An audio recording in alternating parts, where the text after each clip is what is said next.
Is system data killing your MacBook Neo's storage? It's actually some hidden folders for background files and logs, but it quickly turns into a massive box of digital junk. Here is exactly how to clear those gigabytes data and get your storage back.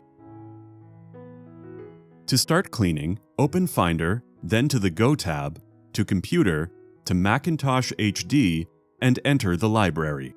Here, if you don't see file sizes, hit Command-J and check the Calculate All Sizes box. Now you can sort by size and identify the biggest space consumers. But there might be important folders in here, and deleting them will do more harm to your Neo than good. So instead, find out the cache folder. Enter the folder, select everything, and move them to trash.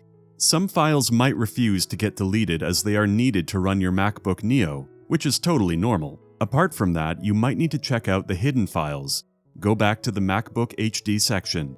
Hit Command-Shift period to reveal them.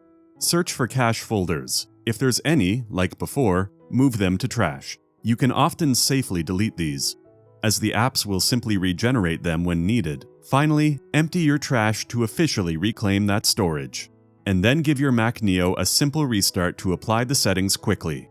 If you now check them in your storage, you will definitely see a significant reduction in that section.